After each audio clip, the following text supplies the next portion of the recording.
Bonjour à toutes, bonjour à tous. Vous écoutez Jade FM 99.7 en modulation de fréquence et sur www.jadefm.fr. Jim à l'antenne pour les rencontres de Jade. Très heureux d'accueillir en studio cette fois encore Robert Devoguet. Bonjour Robert. Bonjour Jim. Robert, vous êtes invité aujourd'hui parce que pendant deux soirées, et ça commence vendredi 31 et samedi 1er novembre, les Nocturnes au château de Pornic, 4e édition. 4e édition. À l'origine, c'était une manifestation. Nous étions associés à une manifestation nationale et même européenne qui s'appelait la Nuit des Châteaux. Et puis, il y a un an, nous avons décidé de faire sécession. Et donc, nous avons toujours le principe d'accueillir le soir, à la nuit tombée et en début de nuit, des visiteurs, dans une ambiance assez je dirais magique, puisque toute la cour est éclairée avec des guirlandes, avec des torches. Même le chemin d'accès au château sera éclairé. Et à l'intérieur du château, donc nous sommes dans une lumière qui est une lumière très douce. Et là, il y a une visite de château animée par des bénévoles qui sont eux-mêmes costumés. Donc tous les gens qui vont vous accueillir, qu'ils soient au niveau du stand de vin chaud et boissons chaudes, qu'ils soient au niveau de la SVP, tout le monde est complètement costumé, donc c'est un peu magique. Mmh. Voilà. Alors là, on rentre vraiment de plein pied dans une vraie carte postale, finalement.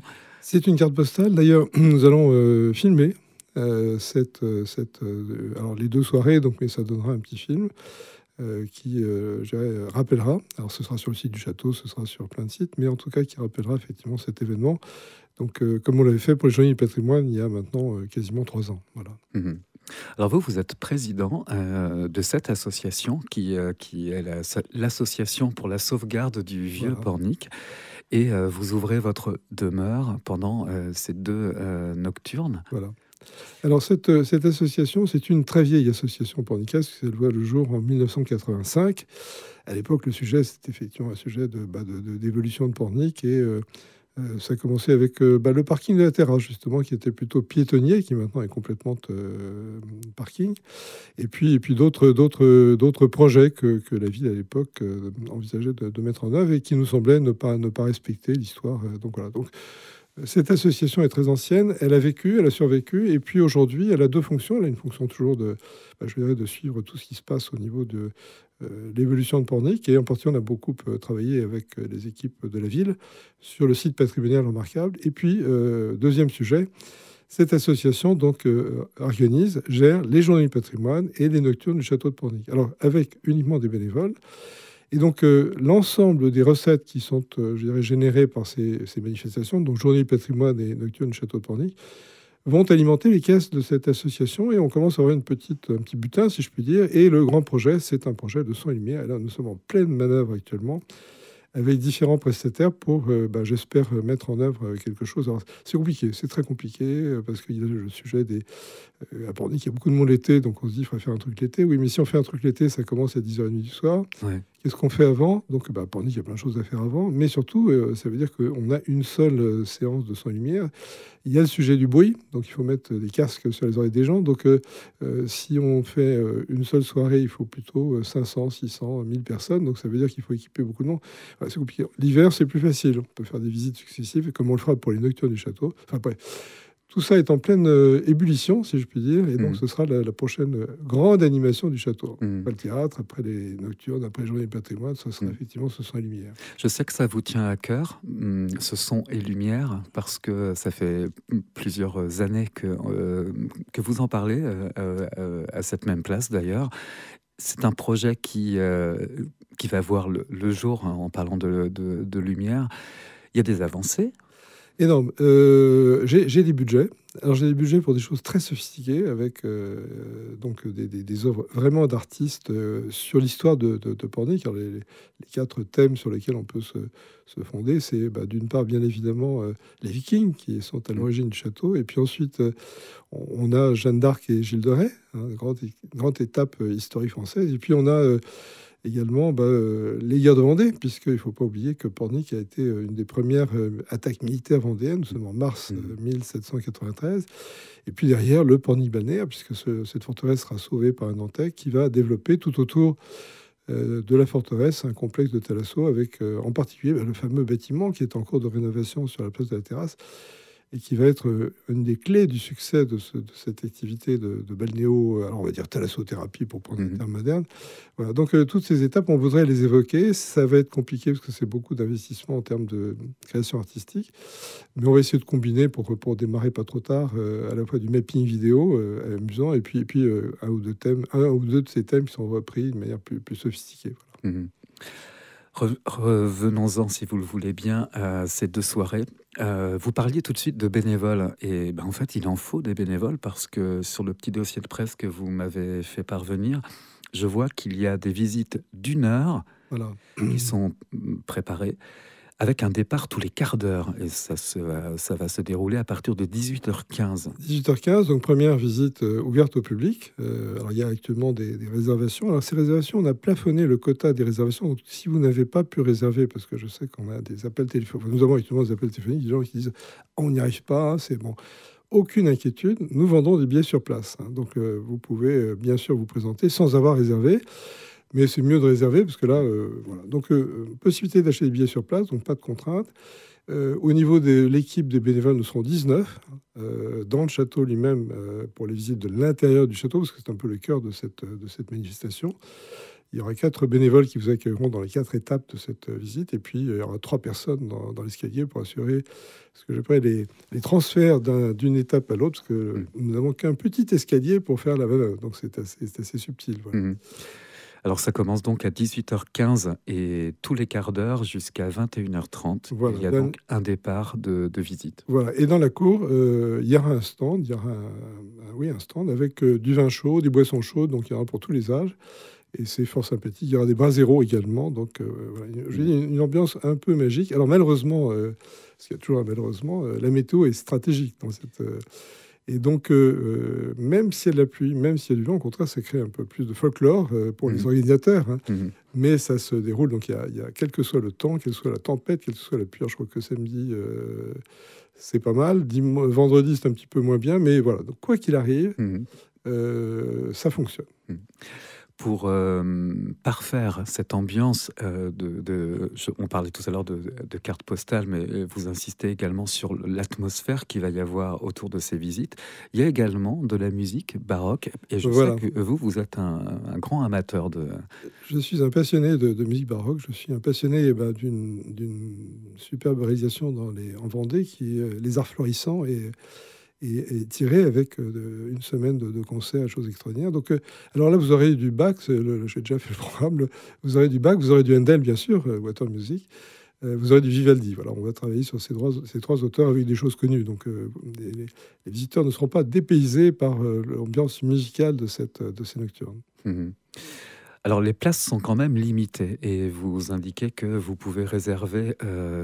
Alors, je pense que la billetterie, elle est quand même valable. On peut quand même réserver en ligne. Elle est tout à fait valable. Nous ne sommes pas saturés pour l'instant. Il y a des créneaux, par exemple. Beaucoup de gens veulent venir à 19h, à 19h15. Bon, là, c'est un peu plus compliqué. Mais je rappelle qu'il est possible d'acheter des billets sur place. Donc, même si vous n'avez pas de billets, tentez votre chance, puisqu'il y aura au minimum 10 places supplémentaires par rapport à ce qui est alloué aux réservations en ligne. Ce sont les mêmes horaires pour ces visites. Ça commence à 18h15 jusqu'à 21h30 pour le vendredi, et y compris le samedi. Voilà, ça fait 14 visites chaque soir. Et donc, a priori, on doit pouvoir accueillir beaucoup de monde. Et puis, on poussera un peu les murs s'il le fallait. Voilà. Ça va être un peu plus compliqué de pousser les murs du château. Ouais. Surtout la tour médiévale, dont les murs font 3 mètres d'épaisseur. Mais vous savez, à Pornic, rien n'est impossible. 3, oui, quand même. On est dans une pleine période où les budgets alloués à la culture sont complètement en chute libre. Et on imagine qu'un lieu comme le vôtre a besoin de subventions, a besoin d'aide. Alors, Jim, je vais vous étonner. Au niveau d'une propriété, un monument historique, il faut arriver à être autonome. Autrement dit, il faut un modèle économique. Un modèle économique, c'est-à-dire qu'il faut générer de l'argent. Au château de Pornic, j'ai la chance d'avoir dans la cour des bâtiments que j'ai retapés il y a longtemps et qui aujourd'hui sont loués. Et puis, il y a les visites. Les visites, c'est un budget non négligeable. Ça, on parle de la gestion du château. Et la gestion du château, ça veut dire également l'entretien des murailles. Alors, les murailles, c'est pas très gratifiant, mais il faut le faire. C'est l'histoire, c'est 12e, 13e siècle. Et puis, j'ai tout un projet actuellement de fouilles archéologiques, puisque il y a 10 ans à peu près, une partie de la muraille que je n'avais pas fait réparer s'est effondrée. Et on a découvert une poterne qui rentre au niveau de la cour et qui débouche sous le jardin de Monsieur Le Breton, qui avait aménagé ce jardin en 1825-26, si vous voulez. Donc je suis actuellement avec les services de la DRAC de Nantes et les services de l'archéologie pour voir comment on pourrait faire quelque chose de pas trop cher, parce que ce sera tout de même quelque chose à ma charge. C'est-à-dire que les recettes du château doivent couvrir ces recherches archéologiques. Et puis, au niveau des activités, par exemple, prenons le festival de théâtre qu'on a eu cet été, nous sommes organisés pour être autonomes. C'est-à-dire que si effectivement nous avons 180 spectateurs payants, et avoir 180 spectateurs payants quand vous avez 70 000 personnes dans Pornic, ça semble pas très compliqué, eh bien, pas besoin de subvention, pas besoin même de mécénat. Et donc, c'est un peu notre objectif. On a eu une réunion il n'y a pas très longtemps avec Claire Hugues, donc la maire de Pornic, pour essayer de voir comment est-ce qu'on peut booster la fréquentation de ce festival, sachant que cette année, on perd un peu d'argent, mais compte tenu des subventions pas très importantes et des mécénats, il n'y a pas de problème de trésorerie, mais j'aimerais, mon objectif, c'est d'être complètement autonome. Alors, c'est vrai qu'aujourd'hui, il y a un vrai sujet sur la culture.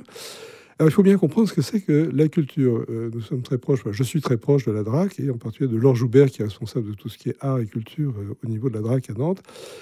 Eh bien, la culture, c'est pas le festival de théâtre. La culture, c'est la pratique de la culture. C'est faire du théâtre, faire de la musique, découvrir des musées, faire du travail. Voilà. Donc, c'est ces activités de pratique de la culture et non pas de je vais au théâtre ou je vais au cinéma. Alors, néanmoins, pour les jeunes, il y a ce qu'on appelle le pass culture. Et vous savez, Jim, que le pass culture, c'est pour 50%, c'est utilisé pour acheter des livres. Et 25% pour le cinéma. Le reste, ça se répartit entre plein de trucs. Il se trouve que la DRAC, donc Direction régionale des affaires culturelles pour les Pays de la Loire, vient de passer une convention avec l'AGLO de Pornic, et que donc il va y avoir des choses. Alors nous avons une réunion dans pas très longtemps, je crois, j'espère que je vous y verrai. Je crois que c'est le 20 novembre, pour justement, ou un peu, oui, enfin aux environs du 20 novembre, pour qu'on nous présente effectivement le contenu de ces dispositions qui, derrière il y a un peu de budget, il y a un peu de trucs. Alors au niveau des collectivités locales, c'est vrai que c'est très compliqué. Certaines ont fait un peu de gabegie. L'AGLO de Pornic, il y a beaucoup à dire, mais voilà. Donc les collectivités locales serrent les vis, si je puis dire. Et c'est vrai qu'au niveau de la culture, la région n'a pas été très sympathique pour beaucoup d'associations, beaucoup d'entités. En ce qui concerne le festival de théâtre, on n'a pas eu un sou de la région et pas un sou du département. Donc seule la ville nous a beaucoup aidé. Voilà. Heureusement. Ceci dit, le pass culture vient de subir une baisse de 10% de la somme allouée justement pour ce dispositif. Tout à fait. Bah oui, mais il faut vivre avec. Oui, il faut survivre aussi. Il faut survivre avec. Allez-y au château de Pornic pour ces 2 nocturnes. Ça commence donc vendredi soir. Ça se reproduit le samedi, donc samedi 1er novembre. Ça commence à 18h15 pour les visites qui sont organisées avec un départ tous les quarts d'heure, donc de 18h15 jusqu'à 21h30. 8 €. Et c'est gratuit pour les 10 ans et moins de 10 ans. Donc venez avec vos enfants pour marcher dans cette carte postale. Merci beaucoup, Robert. Robert de Vogüé, président de l'association pour la sauvegarde du vieux Pornic, pour la 4e édition des Nocturnes du château de Pornic. Merci encore. Merci, Jim. Jade Rencontre, c'est tous les jours à 13h et 19h.